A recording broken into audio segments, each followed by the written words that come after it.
இங்கிலீஷ்ல நிறைய சென்டென்சஸ்லாம் நம்ம கரெக்டா தான் பேசுறோமா அப்படின்னு நமக்கே ஒரு சில இடங்கள்ல டவுட் வரும். ஏன் அப்படின்னா நம்மளால அதை ஐடென்டிஃபை பண்ணவே முடியாது, நம்ம பேசுற சென்டென்ஸ் கரெக்டா தப்பா அப்படின்னு. இப்ப ஃபார் எக்ஸாம்பிள் பாருங்களேன், அவ ஹைதராபாத்ல வசிச்சுட்டு இருக்கா. இதை நம்ம எப்படி சொல்லலாம்? She lives at Hyderabad. இது கரெக்ட் தானே? ஆமா, அவன் ஹைதராபாத்ல வசிச்சுட்டு இருக்கா, she lives at Hyderabad, correct தானே? நமக்கு அது கரெக்ட் மாதிரி தான் தோணும். ஆனா இதுல என்ன மிஸ்டேக் அப்படின்னா, நம்ம பார்த்திருக்கோம் இல்லையா, ஒரு கண்ட்ரி பத்தியோ சிட்டி பத்தியோ நம்ம பேசும்போது அதுக்கு முன்னாடி இன் அப்படிங்கிற ஒரு ப்ரொபோசிஷன் தான் யூஸ் பண்ணோம் அப்படின்னு. ஸோ அப்ப இங்க என்ன வரும்? ஷி லிவ்ஸ் இன் ஹைதராபாத் அப்படிதான் வரும் இல்லையா? இதே மாதிரி மிஸ்டேக்ஸ் தான் நாம கமிட் பண்றோம்.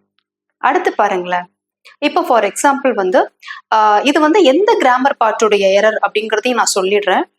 எல்லா டீச்சர்ஸுமே ஒரு பென் செட்டோட ப்ரெசென்ட் ஆயிருந்தாங்க. இதை எப்படி சொல்லலாம்? Each of the teachers were presented with a pen set. இதுல என்ன ஒரு எரர்னா, சப்ஜெக்ட் வெர்ப் அக்ரிமெண்ட்டை பேஸ் பண்ண எரர் தான் இருக்கு. என்னன்னா, நம்ம பார்த்துருக்கோம் ஈச் ஆஃப் அதெல்லாம் வந்ததுன்னா நம்ம சிங்குலர் வெர்ப் தான் யூஸ் பண்ணணும் அப்படின்னு. ஸோ அதை நம்ம எப்படி சொல்லணும்னா, each of the teachers was presented with a pen set அப்படிதான் சொல்லணும். வேர் அப்படிங்கிற ப்ளூரல் வெர்ப் நம்ம யூஸ் பண்ணக்கூடாது.